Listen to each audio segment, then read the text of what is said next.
സംസ്ഥാനങ്ങൾക്ക് നൽകുന്ന ഫെഡറൽ നികുതി വരുമാനത്തിന്റെ വിഹിതം കുറയ്ക്കുന്നതിനും സംസ്ഥാനങ്ങൾ പ്രഖ്യാപിക്കുന്ന ജനപ്രിയ ക്ഷേമ പദ്ധതികൾക്ക് നിയന്ത്രണം ഏർപ്പെടുത്തുന്നതിനുമുള്ള നിർദ്ദേശം കേന്ദ്ര സർക്കാർ പരിഗണിക്കുന്നതായി റിപ്പോർട്ട്. ഈ നിർദ്ദേശം നടപ്പിലാക്കിയാൽ സംസ്ഥാനങ്ങൾക്കായുള്ള നീക്കിയിരിപ്പിനെയും വിനിയോഗത്തിനെയും സാരമായി ബാധിക്കും. ഇതേച്ചൊല്ലി കേന്ദ്രവും സംസ്ഥാനങ്ങളും തമ്മിൽ സംഘർഷം ഉണ്ടായേക്കുമെന്നും റോയിട്ടേഴ്സ് റിപ്പോർട്ട് ചെയ്യുന്നു. കേന്ദ്രം സംസ്ഥാനങ്ങൾക്ക് നൽകി വരുന്ന സാമ്പത്തിക സഹായത്തിൽ കുറവ് വരുത്തുകയും ഫണ്ട് കൈമാറ്റം വൈകിപ്പിക്കുകയും ചെയ്യുന്നുവെന്ന് പ്രതിപക്ഷം ഭരിക്കുന്ന നിരവധി സംസ്ഥാനങ്ങൾ ആരോപിച്ച സാഹചര്യത്തിലാണ് കേന്ദ്രത്തിന്റെ പുതിയ നീക്കം. ക്ഷേമ പദ്ധതികൾ നിയന്ത്രിക്കാനുള്ള നീക്കം കൂടുതൽ പിരിമുറുക്കങ്ങൾ വർദ്ധിപ്പിക്കും. സാമൂഹിക ക്ഷേമത്തിനും ദാരിദ്ര്യ നിർമ്മാർജ്ജനത്തിനും ഇത്തരം പരിപാടികൾ അനിവാര്യമാണെന്ന് പല സംസ്ഥാനങ്ങളും വാദിക്കുന്നു. കേരളത്തെ സംബന്ധിച്ച് കേന്ദ്രത്തിൽ നിന്നും അവകാശപ്പെട്ട സഹായം ലഭിക്കുന്നില്ല എന്ന് നിരന്തരം സംസ്ഥാന സർക്കാർ പരാതി ഉന്നയിക്കുന്ന സാഹചര്യവുമാണ്. ഇതേ സംബന്ധിച്ച് കേന്ദ്രത്തിനെതിരെ പല ആവർത്തി ഏറ്റുമുട്ടലുകളും നടന്നു കഴിഞ്ഞു. പുതിയ നിയന്ത്രണം കൂടി വരുന്നതോടെ ക്ഷേമ പെൻഷൻ നൽകാൻ പോലും സാധിക്കാത്ത നിലയിലേക്ക് എത്തും. ഇത് കേരളത്തെ മാത്രമല്ല, പ്രതിപക്ഷം ഭരിക്കുന്ന എല്ലാ സംസ്ഥാനങ്ങൾക്കും തിരിച്ചടിയാകും. ഫെഡറൽ നികുതി വരുമാനത്തിൽ സംസ്ഥാനങ്ങളുടെ വിഹിതം നിലവിലുള്ള 41% നിന്ന് കുറഞ്ഞ് 40% കുറയ്ക്കാൻ സർക്കാർ ശുപാർശ ചെയ്യാൻ സാധ്യതയുണ്ട്.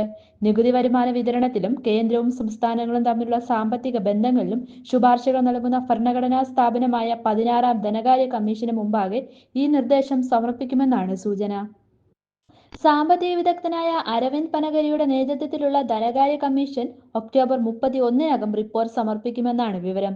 കൂടാതെ അതിന്റെ ശുപാർശകൾ 2026-27 സാമ്പത്തിക വർഷം മുതൽ ബാധകമാകും.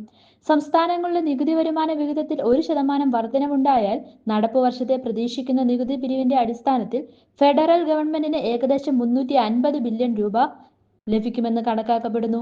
വ്യക്തിഗത വർഷത്തെ നികുതി പിരിവിനെ അടിസ്ഥാനമാക്കി അന്തിമ സഖ്യം വ്യത്യാസപ്പെടുത്തും. ധനമന്ത്രാലയത്തിനും ധനകാര്യ കമ്മീഷനും അയച്ച ഇമെയിലിന് ഒരു പ്രതികരണവും ലഭിച്ചില്ല. 1980-ൽ സംസ്ഥാന സർക്കാരുകൾക്ക് പോകുന്ന നികുതി വിഹിതം 20% ആയിരുന്നത് ഇപ്പോൾ 41%ആയി ഉയർന്നു. എന്നാൽ സാമ്പത്തിക മാന്ദ്യത്തിന്റെ വർഷങ്ങളിൽ ഫെഡറൽ ഗവൺമെന്റിന്റെ ചെലവ് ആവശ്യകതകൾ വർദ്ധിച്ചു വരുന്നുവെന്ന് ആദ്യ സ്രോതസ് പറഞ്ഞു.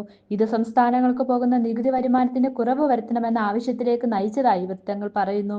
2024-25 വർഷത്തിൽ ഇന്ത്യയുടെ ഫെഡറൽ ഗവൺമെന്റിന്റെ ധനക്കമ്മി മൊത്ത ആഭ്യന്തര ഉൽപാദനത്തിന്റെ 4.8% കണക്കാക്കപ്പെടുന്നു.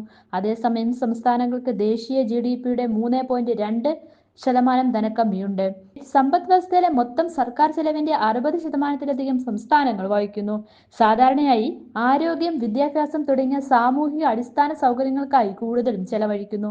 അതേസമയം ഫെഡറൽ ഗവൺമെന്റിന്റെ ചെലവ് ഭൗതിക അടിസ്ഥാന സൗകര്യങ്ങളിലാണ് കൂടുതൽ ശ്രദ്ധ കേന്ദ്രീകരിക്കുന്നത്. എന്നിരുന്നാലും 2017 ജൂലൈയിൽ ദേശീയ ചരക്ക് സേവന നികുതി നടപ്പിലാക്കിയതിനു ശേഷം വരുമാനം വർദ്ധിപ്പിക്കുന്നതിൽ സംസ്ഥാനങ്ങൾക്ക് പരിമിതമായ വിവേചന അധികാരമേയുള്ളൂ. കോവിഡ്-19 മഹാമാരിക്ക് ശേഷം ഫെഡറൽ ഗവൺമെന്റ് സംസ്ഥാനങ്ങളുമായി പങ്കിടാത്ത സെസ്സുകളുടെയും സർചാർജുകളുടെയും വിഹിതം മൊത്തം നികുതി വരുമാനത്തിന്റെ 9% മുതൽ 12%-ൽ നിന്ന് 15%-ൽ കൂടുതലായി വർദ്ധിപ്പിച്ചു. സംസ്ഥാനങ്ങൾക്ക് ലഭ്യമായ വിഭവങ്ങളിലെ മാറ്റം ചെലവ് മുൻഗണനകളിൽ മാറ്റങ്ങൾക്ക് കാരണമായേക്കാം. രാഷ്ട്രീയ നേട്ടങ്ങൾക്കായി സംസ്ഥാനങ്ങൾ പണം നൽകൽ, കടമെഴുതിത്തള്ളൽ, മറ്റ് സൗജന്യങ്ങൾ എന്ന് വിളിക്കപ്പെടുന്ന പദ്ധതികൾ എന്നിവ നൽകുന്നത് നിരുത്സാഹപ്പെടുത്തുന്നതിനുള്ള മാർഗങ്ങൾ ഫെഡറൽ സർക്കാർ നിർദ്ദേശിക്കാൻ സാധ്യതയുണ്ടെന്ന് ഒരു വൃത്തങ്ങൾ പറഞ്ഞു. സംസ്ഥാന നികുതി വരുമാനത്തിലെ കുറവ് നികത്തുന്നതിന് സംസ്ഥാനങ്ങൾക്ക് നൽകുന്ന ഫെഡറൽ ഗ്രാന്റുകൾ ചില വ്യവസ്ഥകൾ പാലിക്കുന്നതുമായി ബന്ധിപ്പിക്കുക എന്നതാണ് ഇതിനുള്ള ഒരു മാർഗം. ആ വ്യവസ്ഥകൾ പാലിച്ചതിനു ശേഷം മാത്രമേ സംസ്ഥാനങ്ങൾക്ക് അത്തരം ഗ്രാന്റുകൾ ലഭിക്കാൻ അർഹതയുണ്ടാകൂ എന്നും വൃത്തങ്ങൾ പറഞ്ഞു.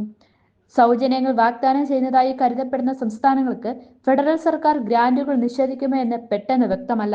കഴിഞ്ഞ 5 വർഷത്തിനുള്ളിൽ ഈ റവന്യൂ കമ്മി ഗ്രാന്റുകൾ 2021-2022 1.18 ട്രില്യൺ രൂപയിൽ നിന്ന് 2025-26 ബജറ്റിൽ കണക്കാക്കിയ 137 ബില്യൺ രൂപയായി കുറഞ്ഞു.